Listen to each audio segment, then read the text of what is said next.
Cek, satu, dua. Assalamualaikum warahmatullahi wabarakatuh.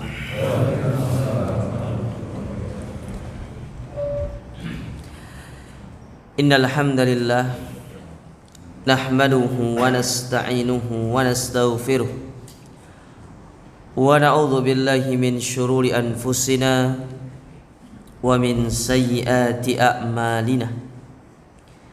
Man yahdihillahu fala mudilla lahu wa may yudlil fala hadiya lahu.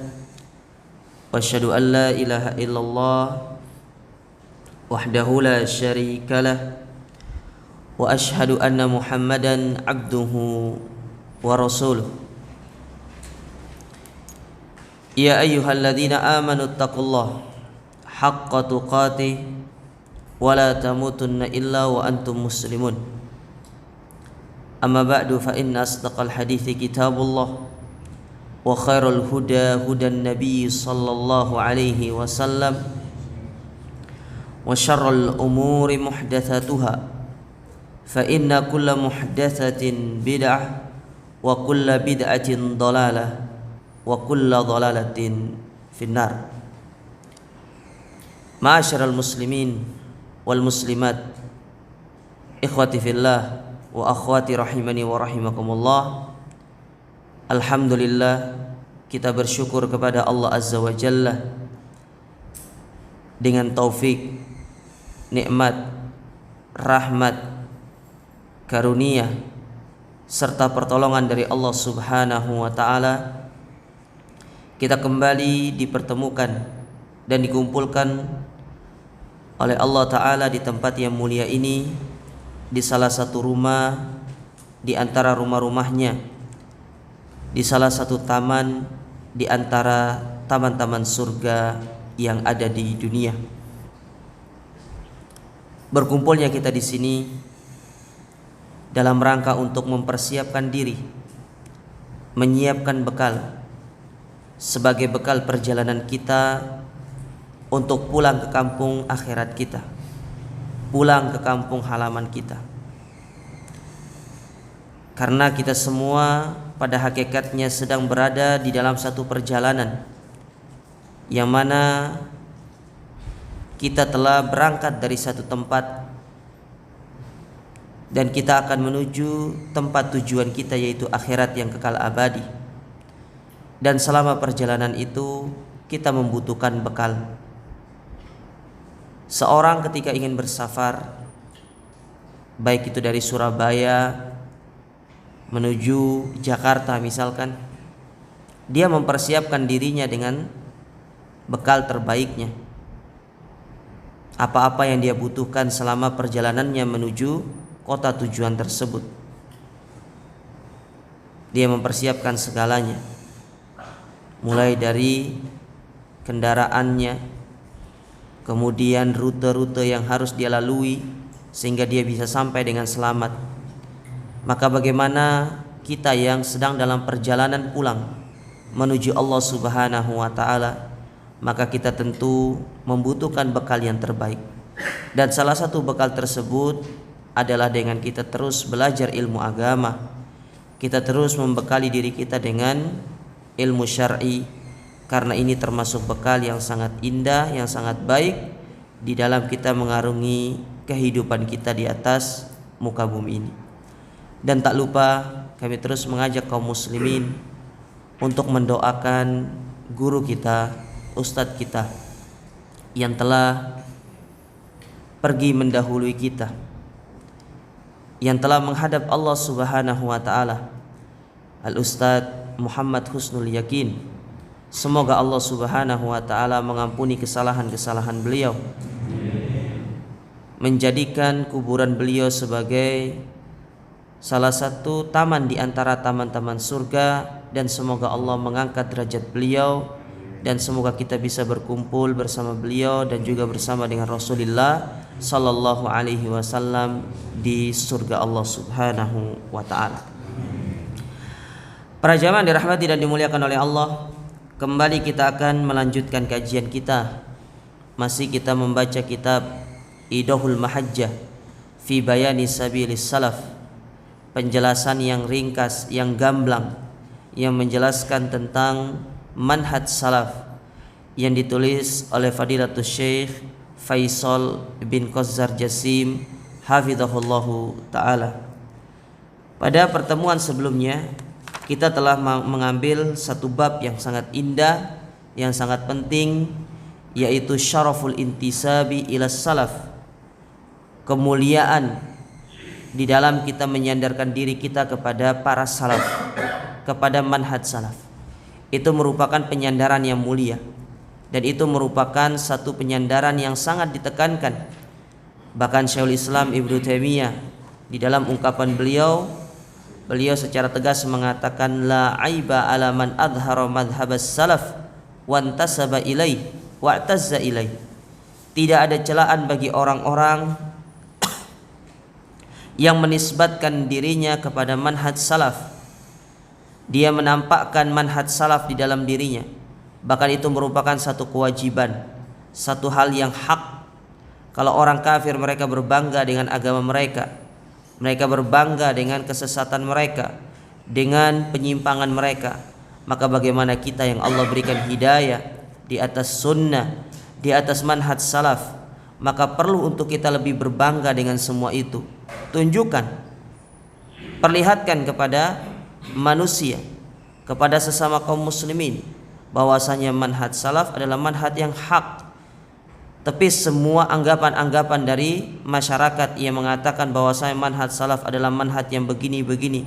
Tunjukkan dengan muamalah yang baik kepada mereka, dengan sikap yang baik kepada mereka, dengan tata cara ibadah yang benar-benar sesuai dengan sunnah Nabi SAW. Karena penisbatan itu tidak hanya sekedar dengan lisan, tapi benar-benar harus ditunjukkan dengan perbuatan. Percuma menisbatkan diri dengan manhaj salaf, akan tetapi dari sisi perangai, tingkah laku, ibadah, akidah, dan semuanya, ya itu tidak mencerminkan kita benar-benar berada di atas manhaj yang hak ini. Maka tunjukkan semua, karena manhaj salaf tidak hanya dalam sisi akidah, tapi juga dari sisi ibadah, muamalah, ya bagaimana hablum minan nas kita kepada sesama manusia. Makanya Syekhul Islam Ibnu Taimiyah mengatakan dalam ungkapan beliau yang lain, Ahlus sunnah a'lamun nasi bil haq wa arhamuhum bil khalq. Ahlus sunnah, salafiyun adalah mereka orang yang paling mengetahui akan kebenaran, karena mereka membangun agamanya di atas dalil, di atas Al-Quran dan sunnah, dan mereka adalah orang yang paling berlemah lembut dan berkasih sayang kepada sesama manusia. Ketemu sama yang lainnya, tegur sapa, ya, mengucapkan salam, kecuali kalau sama lawan jenis bahaya, apalagi yang jomblo. Nah, jadi ada udang di balik bakwan nanti. Taib, sekarang kita akan mengambil satu bab yang tidak kalah pentingnya juga, yaitu babun fadlu tamassuki bis sunnah. Bab yang menjelaskan tentang keutamaan orang-orang yang berpegang teguh di atas sunnah Nabi sallallahu alaihi wasallam. Ini bab yang akan menjelaskan kepada kita apa sih keutamaan kita berpegang teguh di atas sunnah ini. Apa yang akan kita dapatkan? Apa yang Allah janjikan dan Rasulnya janjikan kepada kita bagi orang-orang yang berpegang teguh di atas sunnah. Di sini penulis membawakan firman Allah dan juga sabda Nabi SAW serta ungkapan dari para ulama. Yang pertama dari firman Allah dalam surat Ali Imran pada ayat yang ke-31, ayat yang sangat sering dibacakan oleh para ustadz-ustadz kita. Ini ayat yang familiar, antum harus hafal. Allah Ta'ala berfirman, Kul in kuntum tuhibbunallah fattabi'uni. Katakanlah wahai Muhammad. Jadi kul itu ada namanya fi'lul amri, kata kerja perintah. Ya. Kul, katakan. Jadi Allah yang memerintahkan kepada Nabi SAW. Jadi khitabnya, antum tahu khitab ya? Oh, jenenge khitab iki. Lawan bicaranya itu namanya khitab. Khitabnya, lawan bicaranya ini adalah Nabi SAW. Jadi Allah secara langsung memerintahkan kepada Nabi. Apa yang Allah perintahkan kepada Nabi? Katakanlah wahai Muhammad kepada mereka-mereka, jikalau mereka benar-benar mencintai Allah, fattabi'uni, maka ikutilah aku. Aku di sini, ya jadi ni di situ di belakang, ni antum lihat Al-Qur'an nanti ya. Ni itu maksudnya adalah Rasulullah. Maksudnya fattabi'ur rasula. Tapi karena ini adalah ungkapan langsung, jadi seperti saya mengatakan begini kepada fulan, fulan, kalau kamu benar-benar mencintai Allah, ikuti saya.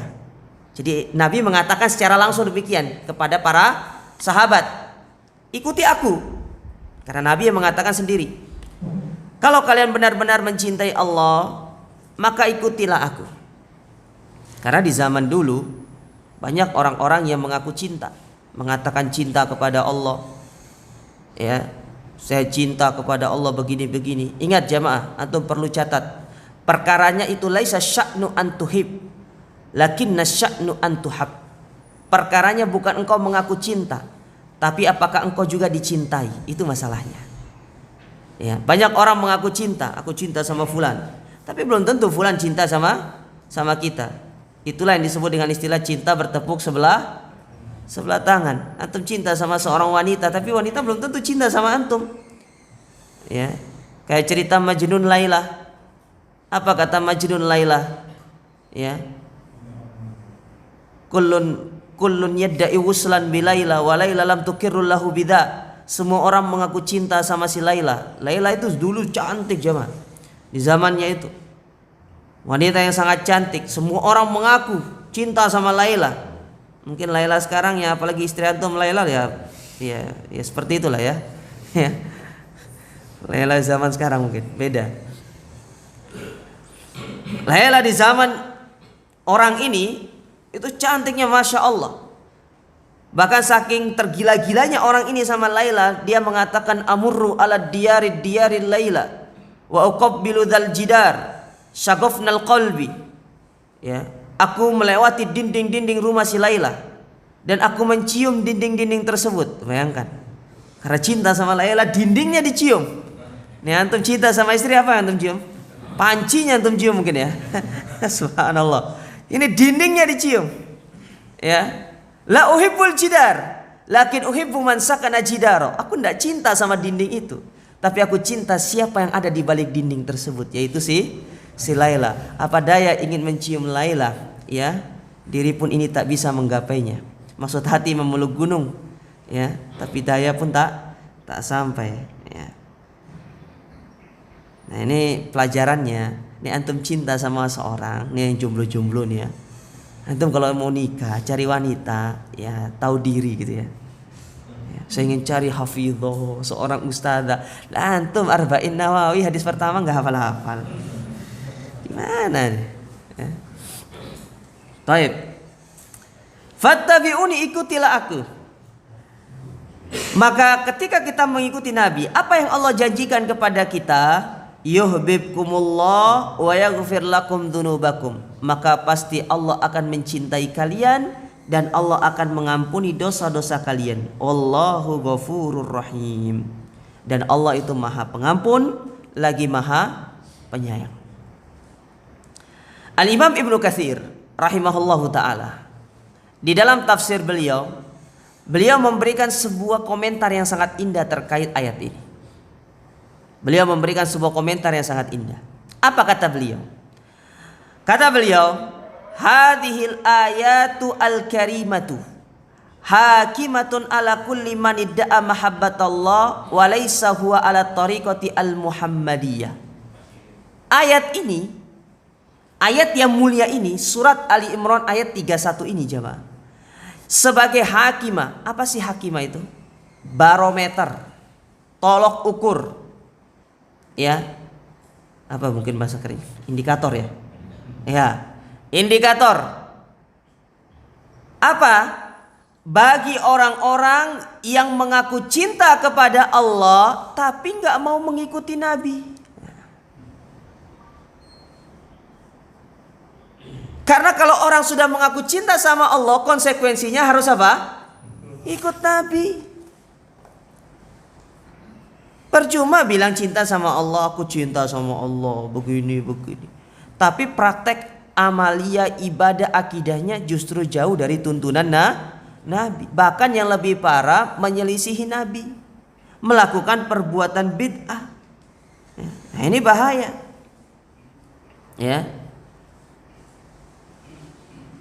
Melakukan perkara-perkara yang justru tidak diajarkan oleh Nabi SAW dalam urusan agama. Padahal Nabi secara tegas mengatakan, man ahdatha, man amila, barang siapa yang membuat tapi nggak ngerjakan, hanya membuat tok. Ya, antum perhatikan ini ya.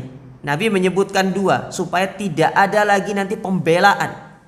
Dalam hadis Aisyah, riwayat Imam Bukhari Muslim, Nabi mengatakan man ahdatsa, barang siapa yang membuat, tidak mengerjakan, dia hanya membuat tok. Satu amalan yang tidak ada contohnya dari Nabi, amalan itu tertolak. Meskipun dia tidak mengerjakan. Sedangkan yang kedua, man amila, dia hanya mengerjakan tapi tidak membuat. Sama-sama nggak diterima sama Nabi. Makanya sering kita sampaikan, antum beramal, kita ini beramal punya SOP jemaah. Antum kerja punya SOP, apalagi dalam urusan agama ada SOP-nya.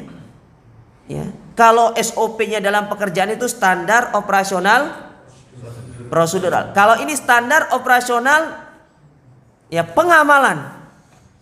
Di dalam mengamalkan ibadah ada standar operasionalnya. Tidak bisa beramal itu sesuai dengan keinginan hawa nafsu kita, sesuai dengan bagaimana dorongan jiwa kita. Kalau semua orang mengikuti jiwanya, maka akan rusak agama ini. Ada orang nggak cukup 2 rakaat sholat subuh jemaah. Kenapa? Ngantuk. Benar tidak? Ngantuk dia.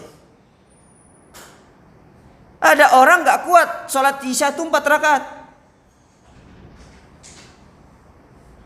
Makanya ketika Sa'id bin Musayyab, salah seorang pembesar tabi'in, bertemu dengan salah seorang yang melakukan sholat syuruk lebih dari 2 rakaat, ditegur. Hai fulan, kenapa engkau sholat syuruk lebih dari 2 rakaat? Maka orang ini mengatakan, ayu'adzibuni Allahu ta'ala, ayu'adzibani Allah bisolati. Apakah Allah akan mengadabku karena sholat? Maka kata Sa'id, tidak. Allah tidak akan mengadabmu karena sholat, tapi Allah mengadabmu karena apa? Limukhalafati sunnah, karena engkau mengingkari sunnah, menyelisihi sunnah. Ya. Bukan karena sholatnya, tapi karena menyelisihi sunnah Nabi Sallallahu Alaihi Wasallam. Ya. Maka Allah akan mencintai kita dan Allah akan mengampuni dosa-dosa kita. Jadi ayat ini sebagai barometer. Orang-orang yang mengaku cinta kepada Allah tapi tidak mau mengikuti Nabi SAW, maka Ibnu Katsir mengatakan fa innahu kadzibun fi da'wahu fi nafsil amr. Maka pada hakikatnya orang yang mengaku cinta sama Allah tapi tidak mengikuti ajarannya Nabi, itulah contoh orang-orang yang berdusta, contoh orang-orang yang bohong. Bohong orang seperti ini. Antum cinta sama istri antum, pasti antum mengikuti apa yang diinginkan oleh istri antum. Saking cintanya sama istri antum minta terang bulan yang ada di daerah Rungkut, antum tinggal di Jambangan, berangkat demi cinta. Ya. Giliran sudah dibeli terang bulannya nggak dimakan juga.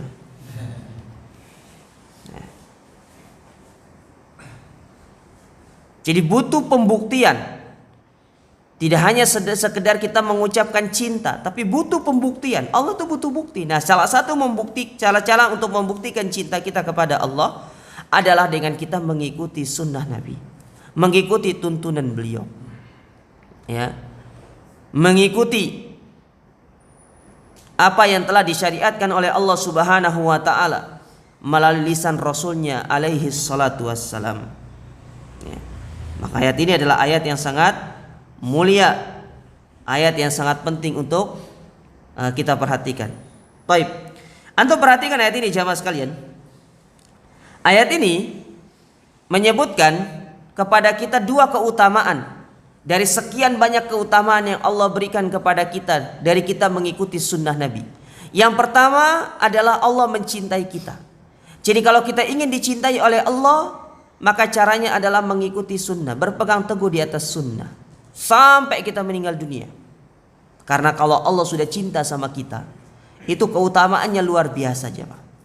Contoh misalkan disebutkan dalam hadis riwayat Muslim dari sahabat Abu Hurairah radhiyallahu taala an, di mana Nabi SAW menyebutkan innallaha idza ahabballaha abda, apabila Allah mencintai seorang hamba, nada Jibril, maka Allah akan memanggil malaikat Jibril. Apa yang Allah perintahkan kepada malaikat Jibril? Allah kabarkan kepada Jibril, ya Jibril, aku mencintai si fulan, maka cintailah dia. Allah perintahkan malaikat Jibril untuk mencintai hamba yang dicintai oleh Allah.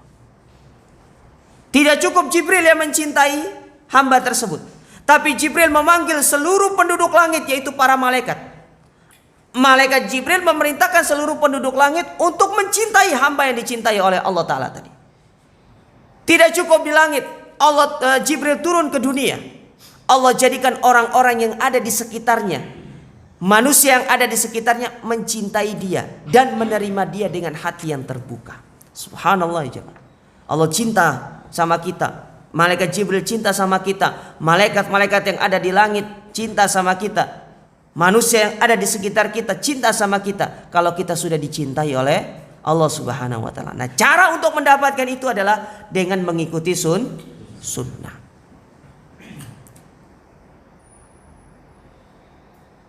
Makanya disebutkan oleh salah seorang ulama salaf, beliau pernah mengatakan, la tarjullaha finnas, janganlah engkau mengharapkan Allah, la tarjun nasa fillah, janganlah engkau mengharapkan kecintaan manusia kepadamu dengan engkau mengorbankan kecintaan Allah kepadamu. Tidak, tapi haraplah cinta Allah dari manusia, maka Allah akan menjadikan manusia itu cinta kepadamu.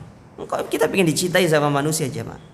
Ya, caranya adalah kita meminta kepada siapa yang memegang hati manusia, yaitu Allah Subhanahu wa taala. Karena kalau Allah sudah menjadikan manusia cinta kepada kita, maka kecintaan itu tidak akan bisa sirna, kecuali Allah sendiri akan mencabut kecintaan itu dari dada-dada manusia yang lainnya. Ya. Maka selama ini bisa jadi cintanya orang lain kepada kita itu hanya sifatnya fata morgana, ya. Karena kita tidak meminta kepada Allah. Ya. Ini yang pertama. Yang kedua, faedah dari orang-orang yang mengikuti sunnah dari hadis ini adalah yaghfir lakum dzunubakum, maka Allah Subhanahu wa taala akan mengampuni dosa-dosa kalian. Subhanallah. Semakin sering seorang itu mengikuti sunnah, semakin sering dosanya berguguran. Kita yakin kan punya banyak dosa? Yakin kita punya banyak dosa. Nah, cara untuk menggugurkan dosa-dosa itu dengan terus kita mengikuti sunnah. Makanya tidak salah Fudail bin Iyad, Ahmad bin Hanbal rahimahullah, ketika mereka menyebutkan tentang satu keutamaan orang yang meninggal di atas sunnah, mereka mengatakan apa? Man mata alal islami was sunnah mata alal khair kullah. Mata alal khair kulli. Barang siapa yang meninggal di atas sunnah dan di atas Islam, maka dia sungguh telah meninggal di atas segala kebaikan yang ada di atas muka bumi ini. Apa di antara kebaikannya? Yaitu di antaranya adalah bisa jadi ketika dia meninggal, dosa-dosanya telah diampuni oleh Allah Subhanahu wa taala. Maka pegang teguh terus sunnah ini. Ya. Jangan kita lepaskan. Makanya Nabi memberikan sebuah ibarat apa?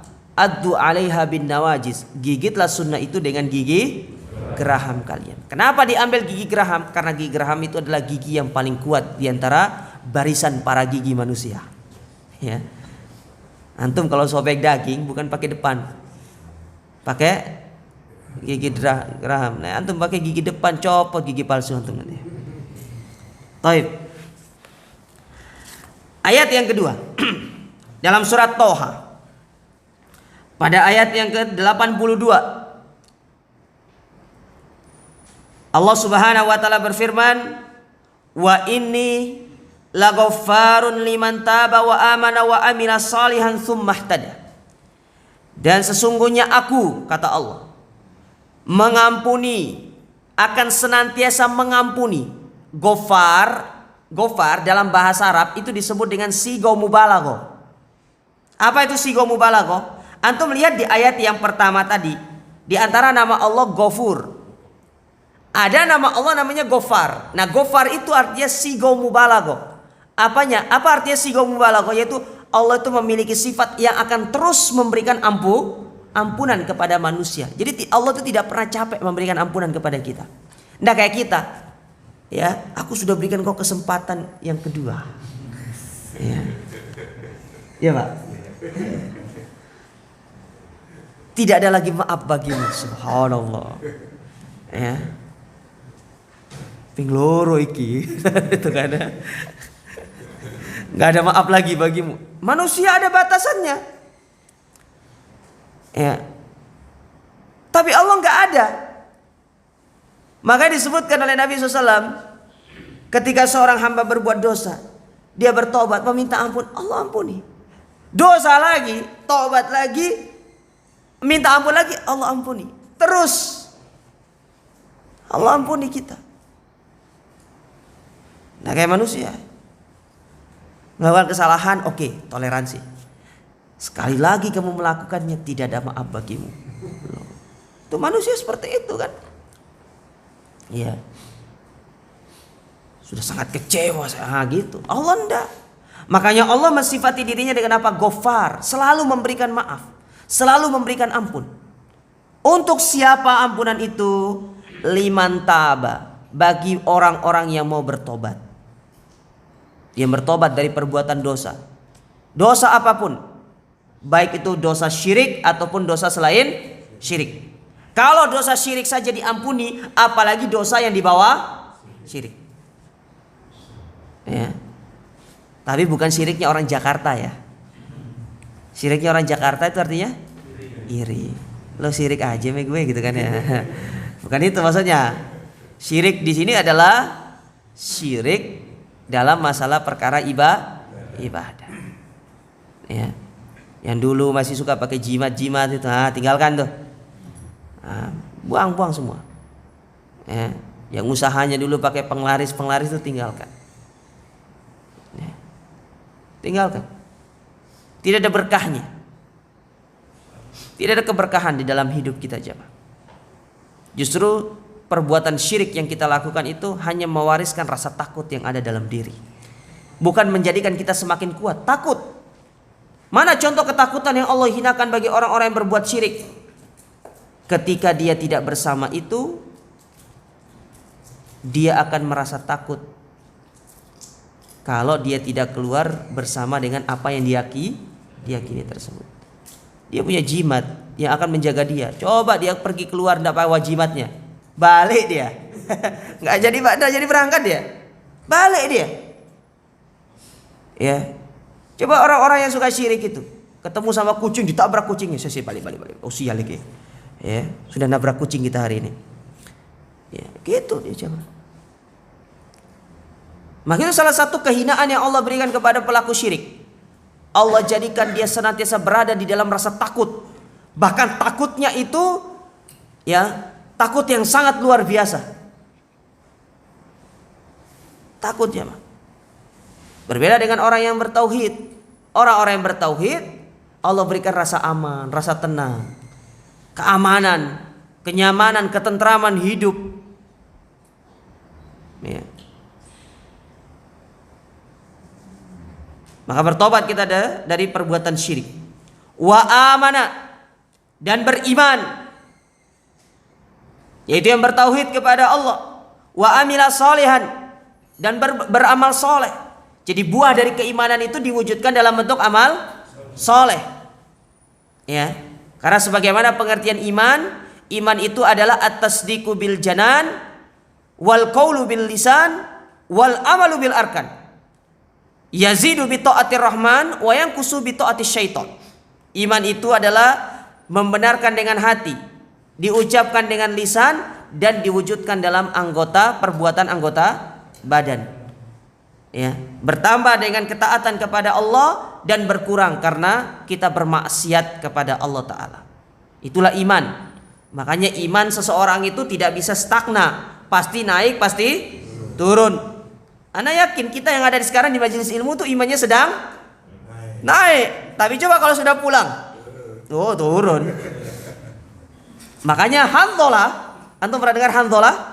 Datang kepada Nabi SAW, ya Rasulullah, nafaqah Hanzalah. Munafik Hanzalah ini. Kenapa? Ketika kami bersamamu ya Rasulullah, kami melihat seolah-olah surga neraka itu di hadapan mata kami. Tapi ketika kami berkumpul bersama istri, anak-anak kami, kita lupa semuanya. Ya, yang ada dalam pikiran kita apa? Pergi liburan, tamasya, jalan-jalan, ini segala macam. Lupa akhirat sudah. Apalagi kalau istrinya 2.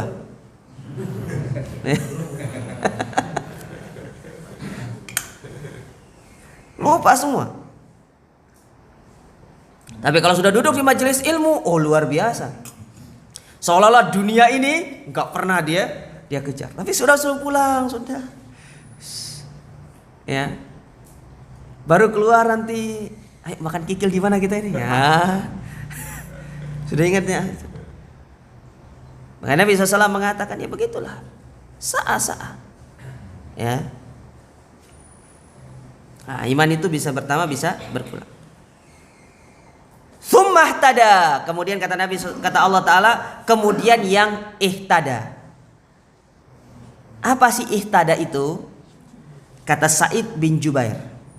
Sa'id bin Jubair salah seorang ulama dari kalangan tabi'in. Beliau termasuk salah seorang murid dari Abdullah ibnu Abbas. Ini ulama yang sangat luar biasa. Beliau berasal dari Kufah, Irak. Ini termasuk pembesar tabi'in, jemaah. Sa'id bin Jubair. Ya. Kata Sa'id bin Jubair ketika memberikan komentar terhadap tsumma ihtada, beliau mengatakan, siapa orang-orang yang akan mendapatkan ampunan itu? Yaitu istaqoma ala sunnah wal jamaah, yaitu mereka-mereka yang senantiasa istiqomah di atas sunnah dan al jamaah.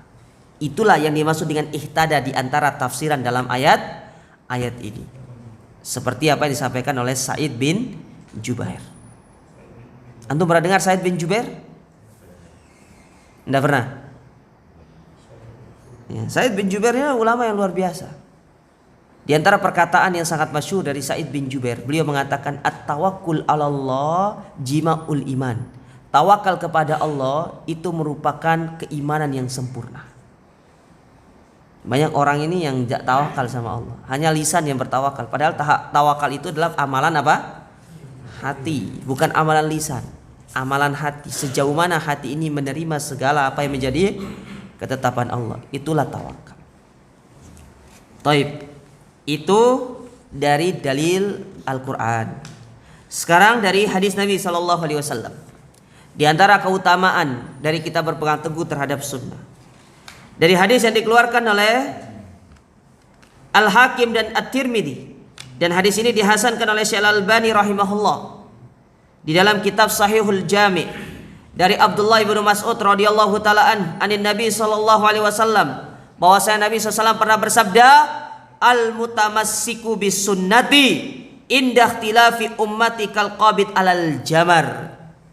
Orang yang berpegang teguh dengan sunnahku, lebih-lebih di saat terjadi perpecahan, terjadi perselisihan yang banyak, di saat khilaf bertebaran, tapi dia tetap kokoh berada di atas sunnahku, maka orang seperti ini seperti sedang memegang bara api. Antum pernah pegang bara api enggak?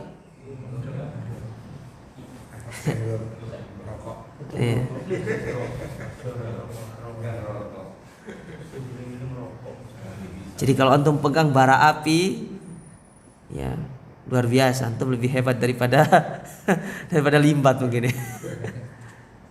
Bayangkan Nabi mengibaratkan orang yang memegang bara api, berpegang teguh dengan sunnah seperti memegang bara api, karena ini suatu hal yang mustahil. Antum pegang bara api itu mustahil dan butuh butuh kekuatan, butuh keberanian. Ya. Apa di antara keberaniannya ketika antum berpegang teguh dengan sunnah? Antum harus berani menyelisihi adat istiadat masyarakat. Ya, antum harus berani, itu harus sudah siap untuk dimusuhi oleh masyarakat. Inilah orang-orang yang berpegang teguh dengan sunnah. Jadi tidak mudah. Makanya pahalanya pun besar, keutamaannya pun besar. Karena berpegang teguh dengan sunnah itu tidak mudah. Ya. Lebih-lebih antum yang hidup di satu lingkungan, yang mana lingkungannya itu antum sendiri yang sunnah. Subhanallah. Nah, ini hati-hati, teroris ini. Wahabi.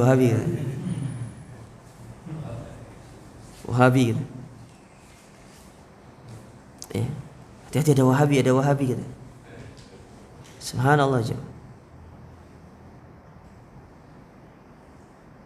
Itu sudah kita rasakan. Tapi memang di situ indahnya. Jadi kita mendapatkan celaan itu indahnya jemaah. Indahnya berpegang teguh dengan sunnah itu ketika kita dicela. Nih antum belum dicela nggak indah itu. Harus dicela dulu. Wong Nabi saja dicela kok. Ya. Karena kebenaran itu akan selalu erat dengan yang namanya celaan. Selalu akan dicela. Selalu akan dimusuhi. Ya. Kalau memang ada kebenaran yang tidak dimusuhi, maka Rasul yang pertama Nabi Nuh sampai Rasul kita pasti tidak akan mendapatkan permusuhan. Tapi intinya coba untuk melihat Nabi Nuh, siapa yang memusuhinya yang pertama? Anak dan istrinya. Nabi Ibrahim, siapa yang musuh beliau? Ayahnya. Antum sopo? Tetangga kan. Bahkan ada yang dimusuhi oleh suami dan istrinya. Memang begitulah perjalanan hidup ini. Sunnah itu begitu. Tapi dengan seiring berjalannya waktu, dengan terus antum bermuamalah dengan baik bersama mereka, Allah akan melembutkan hati-hati mereka.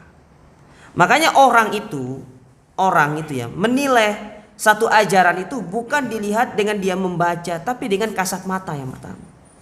Maka tampilkan, yang pertama itu tampilkan kepada mereka.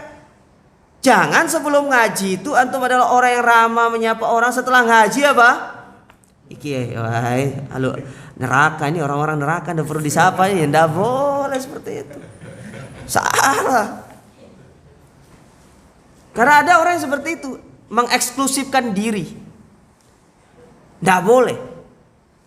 Antum ingin narik orang nih supaya mengikuti sunnah, ya tidak gitu caranya.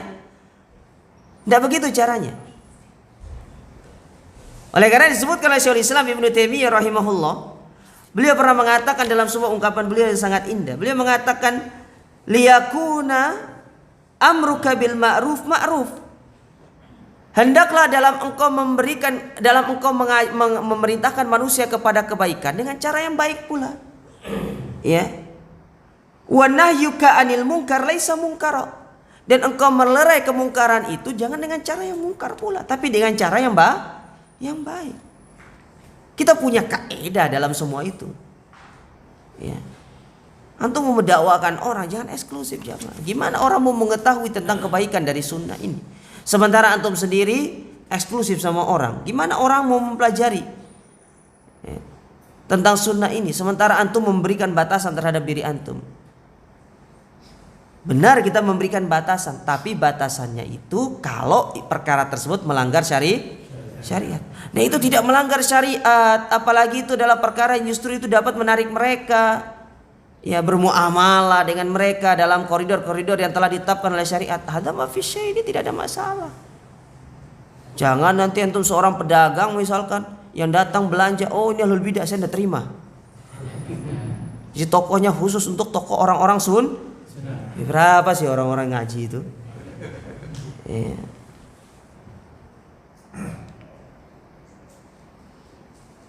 Orang dapat hidayah itu bermacam-macam. Kan antum sering dapat cerita kan? Ada orang dapat hidayah gara-gara apa? Karena dia tuh mantan tukang laundry.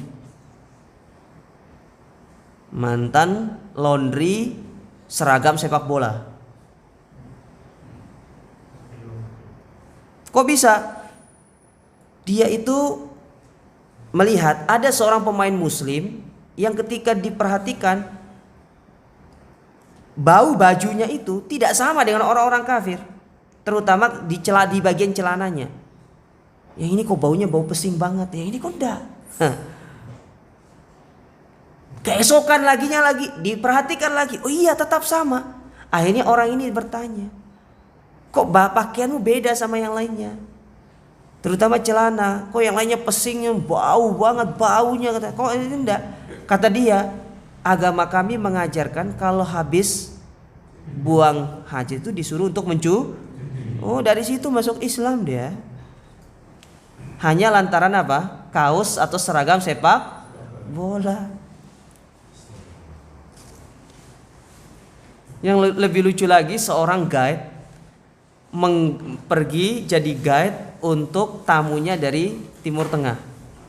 Ada 3 orang. Bilang sama guide-nya, coba ajak kami ke bar katanya. Kami pengen minum-minum ini. Dia kan lagi nggak salah waktu itu di Inggris. Diajaklah ke bar. Nah, jadi sebelum mereka minum, mereka mengatakan orang 3 ini Islam. Ya Allah, ampunilah dosa kami katanya. Terus guide-nya bilang, ya Allah, ampunilah dosa kami. Kamu udah diampuni dosamu. Loh, kenapa? Kamu itu kafir, kami ini Islam. Ya, jadi kalau kau pikir diampuni dosamu, masuk Islam dulu katanya. Jadi mau maksiat minta ampun dulu coba. Ya. Subhanallah ya. Jadi harus muamalah dengan baik. Baik. Hadis yang kedua dari Anas bin Malik radhiyallahu taalaan. Beliau berkata, qala Rasulullah sallallahu alaihi wasallam. Rasulullah SAW bersabda, antumul yaum ala bayyinatin min rabbikum. Kata Nabi kepada para sahabat, kalian sekarang ini ya berada di atas penjelasan dari Rabb kalian. Artinya di zaman sahabat wahyu masih turun, betul tidak? Jadi mereka beragama masih ditegur sama Allah Ta'ala kalau ada kesalahan. Nih kita siapa yang tegur? Wahyu sudah tidak turun. Ya. Kalau kita tidak belajar, bagaimana caranya kita mau mengenal kebenaran? Kalau zaman sahabat ada nabi, ada wahyu yang turun, ditegur sama Allah dan Rasulnya. Ta'muruna bil ma'ruf wa tanhauna 'anil munkar wa tujahiduna fi sabilillah. Sekarang kalian masih menyeru manusia kepada kebaikan, melerai manusia dari kemungkaran, dan kalian berjihad di jalan Allah Ta'ala. Nah itu kita lihat para sahabat, mereka berjihad, amar ma'ruf nahi mungkar. Summa tadharu fikum as-sakratan.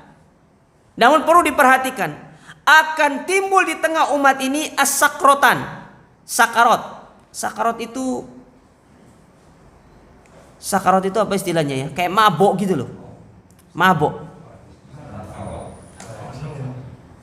Iya, bisa disebabkan karena alkohol, bisa disebabkan seperti Nabi mengatakan lil mauti sakarot.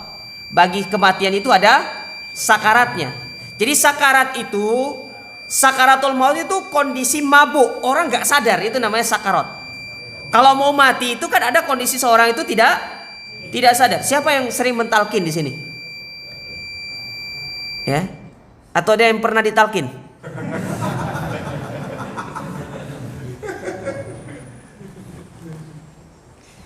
Ya, ada kondisi seorang itu sakarat, jadi tidak sadar gitu loh, nggak nyadar apa gitu kan.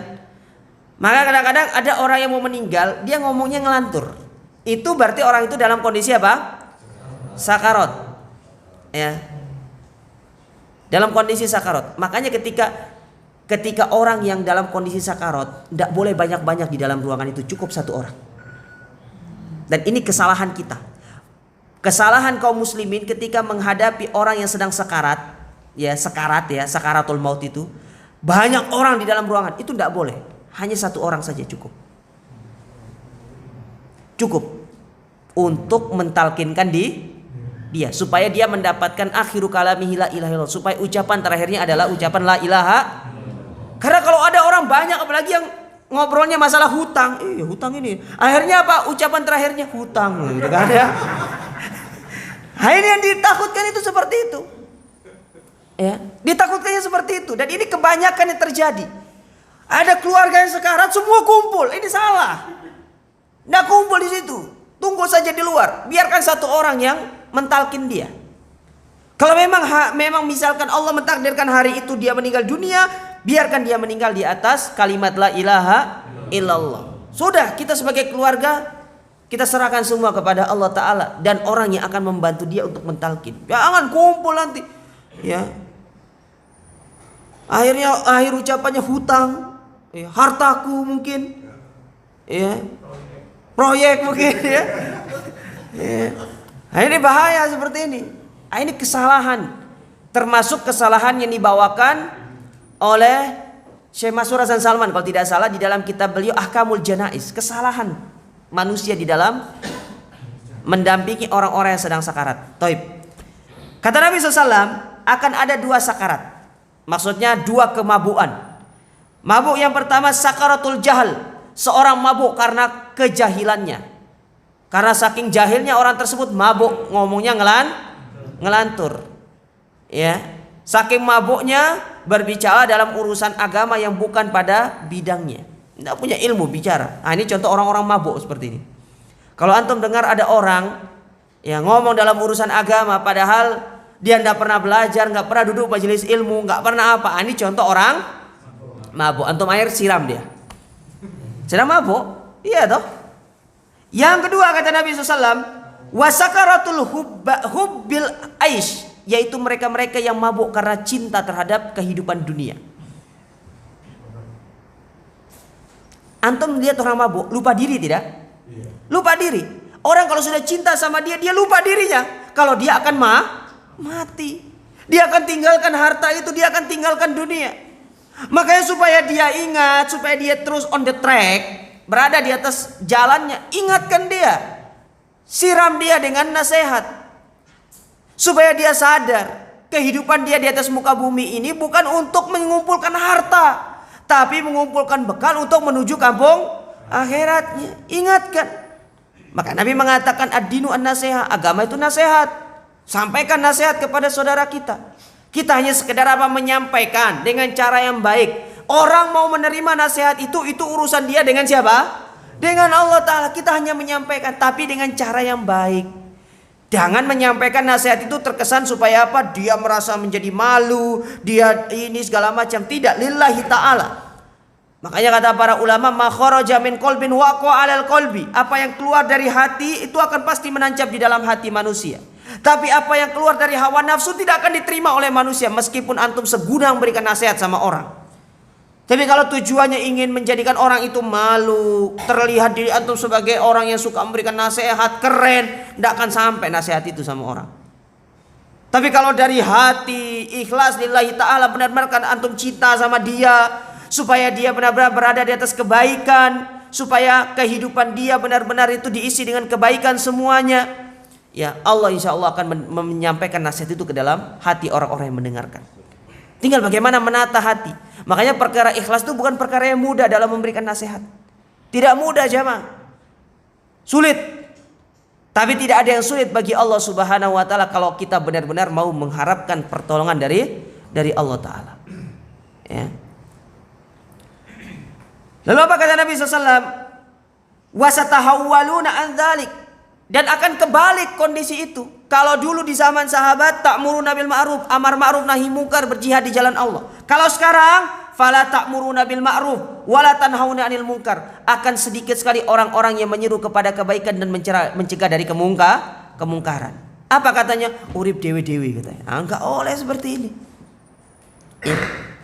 Tujuan kita memberikan nasihat jemaah. Antum melihat kemungkaran, nasihati. Karena kalau antum membiarkan kemungkaran itu merajalela, contoh kesyirikan, kebid'ahan, itulah yang akan menyebabkan umat ini akan dihancurkan oleh Allah Subhanahu wa taala. Ya.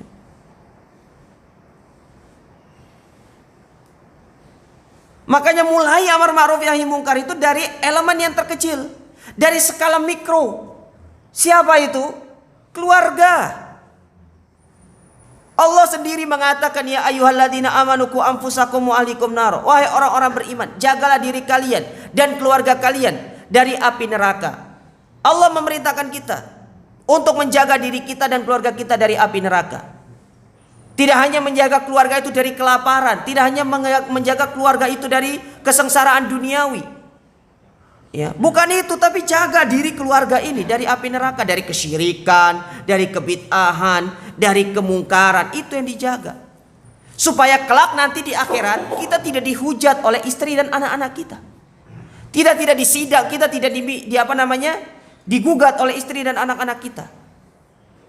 Ya. Apa kata Amr bin Qais al-Mulai? Kata Amr bin Qais al-Mulai berkaitan dengan ayat ini. Ku anfusakum wa ahlikum nar. Kata Amr,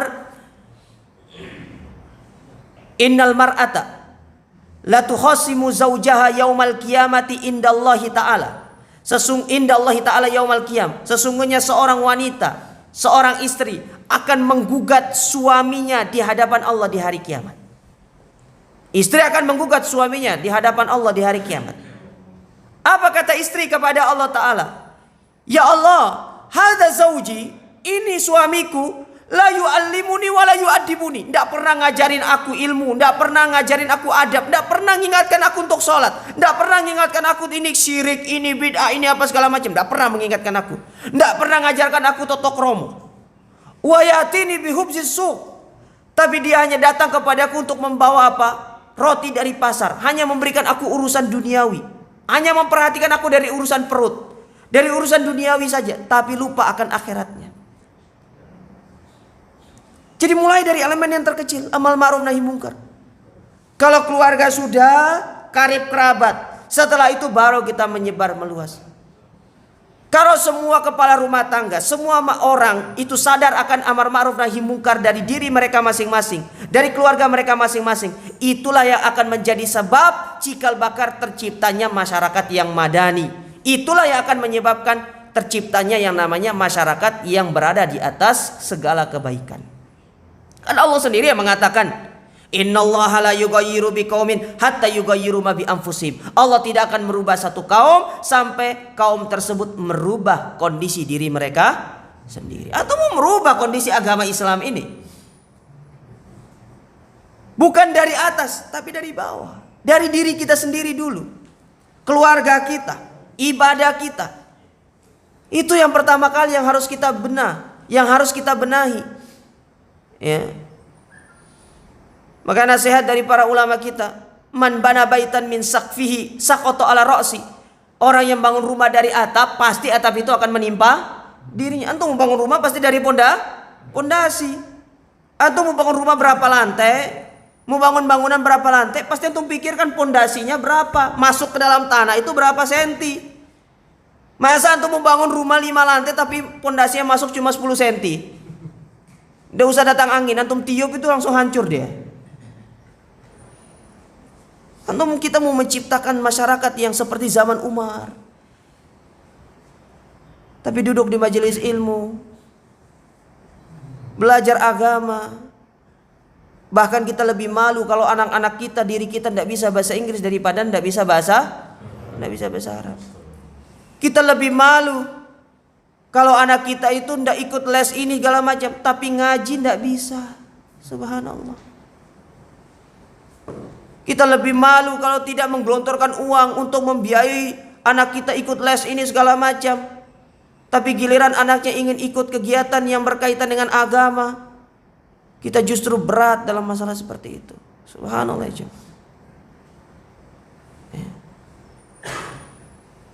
Perbaiki diri kita. Tidak bisa akan tercipta masyarakat yang seperti di zaman para salaf terdahulu kalau kita tidak mulai dari elemen yang terkecil dalam kehidupan kita, dari keluarga kita. Ya.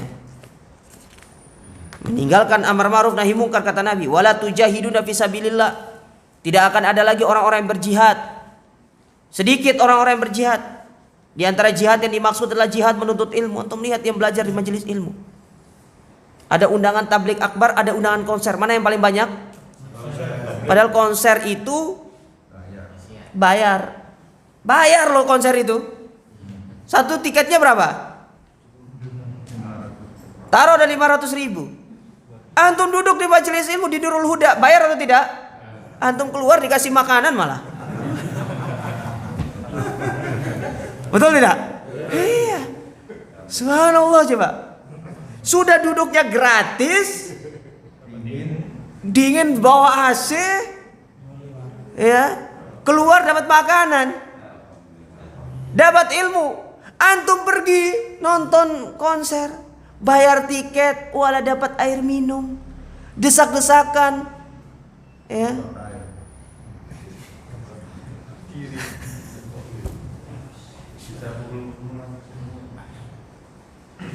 Sedikit yang berjihad. Subhanallah. Ya, gimana Islam ini? Apalagi generasi-generasi muda. Gimana mau berkembang? Oh, generasi mudanya aja seperti itu. Dulu para sahabat 15 tahun sudah pegang bendera jihad, bertuliskan la ilaha illallah. Kalau sekarang 15 tahun jihad juga, tapi jihad dengan 2 jempol, ngegame.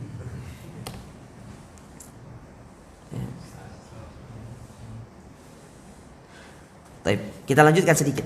Lalu Nabi melanjutkan hadis ini dan mengatakan, al-qaimuna yauma idzin bil kitabi was sunnah lahum ajru khamsina siddiqa. Dan orang yang pada zaman itu dia berpegang teguh di atas sunnah, memegang teguh Al-Quran dan sunnah, terutama di zaman seperti sekarang ini, ya, bersabar di atas sunnah. Karena dalam riwayat ini kata para ulama ini riwayatnya dhaif, tapi dikuatkan dengan riwayat yang lain, yaitu mereka yang bersabar di atas sunnah di zaman fitnah seperti yang dirasakan di zaman sekarang ini, ya, bersabar di atas sunnah, maka dia akan mendapatkan kebaikan, mendapatkan pahala seperti 50 siddiqo. Para sahabat mengatakan, ya Rasulullah, minna wa minhum au minhum, apakah 50 itu dari kalangan kami atau dari kalangan mereka? Kata Nabi SAW, la bal minkum, tapi 50 itu dari kalangan kalian. Artinya keutamaannya kita bisa mendapatkan seperti keutamaan yang ada di zamannya para sahabat. Subhanallah jemaah. Jadi tidak tanggung-tanggung seorang berpegang teguh di atas sunnah itu, ya. Orang berpegang teguh di atas sunnah, keutamanya besar, ya. Allah ampuni dosa-dosa kita, Allah cintai kita, Allah berikan keutamaan yang luar biasa, apalagi di zaman fitnah seperti ini, ya. Padahal kita sendiri yang suka mendengungkan dahulu. Apa kata orang-orang dulu ketika ditanya, apa itu Islam? Siapa yang masih ingat? Apa itu Islam? Ingin selamat, laksanakan ajaran Muhammad. Loh, saiki kepingin selamat ndak ngelaksanakan ajaran Muhammad sekarang orang-orang. Katanya ingin selamat, laksanakan ajaran Muhammad. Tapi buktinya banyak yang tidak melaksanakan ajaran Muhammad, ya. Subhanallah.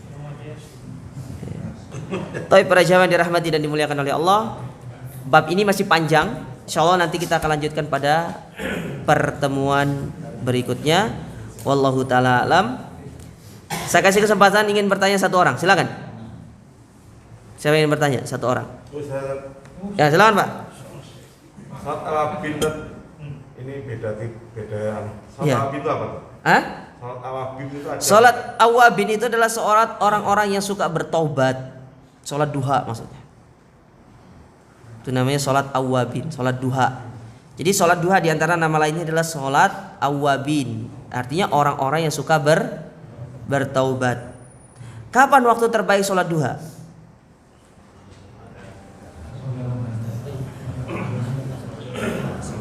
Hah? Menentang kepanasan. Jam mendekati. Kalau disebutkan oleh para ulama itu, ketika bayangan itu sudah mulai mendekati benda aslinya. Kalau kita konversikan ke waktu, zuhur jam berapa? 11.30 dah ya. 11.30. Jadi yang paling bagus tuh sholat duha itu adalah jam 10 sampai jam 10.30. Itu yang paling bagus. Jadi 1 jam sebelum zuhur. Ya. 1 jam sebelum zuhur. Tapi kalau orang mau sholat jam 9 juga tidak ada masalah. Kita kan berbicara masalah waktu yang afdol. Ya, waktu yang afdol. Nah, antum misalkan seorang pegawai, kan biasanya kalau pegawai itu taruh dah. Biasanya kalau yang masuk jam 7 itu kan ada breaknya biasanya kan ya. Breaknya jam 9 ya. Ya 9.30. Ya mungkin itu waktu yang dipakai untuk melaksanakan sholat. Kecuali kalau breaknya itu bebas, kapanpun bisa misalkan.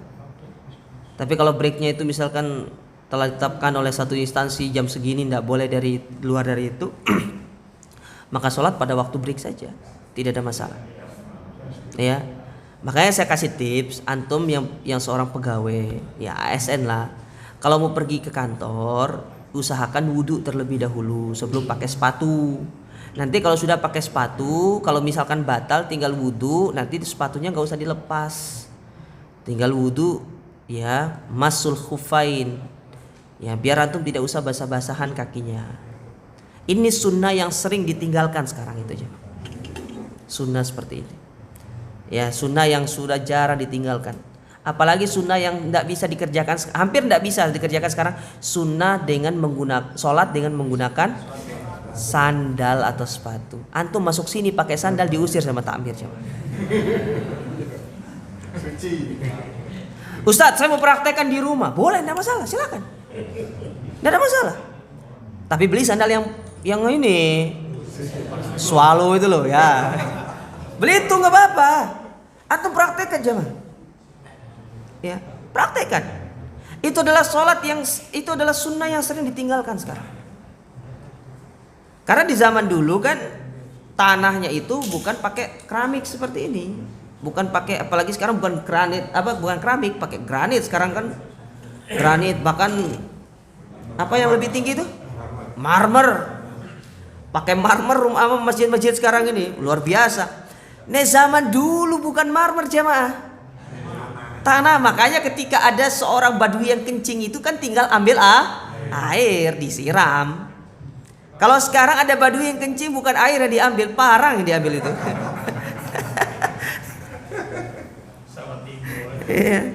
Parang yang diambil sekarang itu. Apalagi kan sekarang masjid-masjid rata-rata menggunakan karpet. Tapi kalau antum mau praktekkan di rumah, tidak ada masalah. Itu bagus, menghidupkan sunnah. Jadi jangan sampai sunnah-sunnah ini ada yang benar-benar ditinggalkan seluruhnya. Jangan sampai, jemaah. Praktekkan. Ya. Contoh lagi sunnah yang sering ditinggalkan. Banyak sunnah-sunnah yang sering ditinggalkan. Yaitu seorang berbaring sejenak sebelum dia berangkat sholat subuh. Nih kalau antum anda tidak sarankan, jangan. Bablas nanti. Bablas nanti. Jadi Nabi itu punya kebiasaan sholat sebelum qobliyah subuh itu kan bacaannya kan bacaan rakaat pertama Qul ya ayyuhal kafirun, rakaat kedua Qul huwallahu ahad. Apa sih tujuannya? Ya karena rumah Nabi kan dekat ya sama masjid. Jadi Nabi itu ketika selesai sholat itu beliau kemudian berbaring sejenak. Berbaring loh ya, bukan tidur. Baring. Hanya meletakkan sejenak sampai menunggu qomat. Ya, sampai menunggu qomat. Nah, antum bisa praktekkan kalau rumah antum dekat itu. Bisa praktekkan sebenarnya. Ya. Tapi kalau rumah antum ya jauh masjidnya, misalkan sholatnya ya 5 kilo, ya janganlah. Sampai masjid, assalamualaikum warahmatullahi ya. Jangan. Tapi itu sunnah yang mulai ditinggalkan. Kenapa mulai ditinggalkan? Karena kebanyakan masjid sekarang itu juga tidak mempraktekkan sunnah antara adzan dan iqomahnya. Itu dia.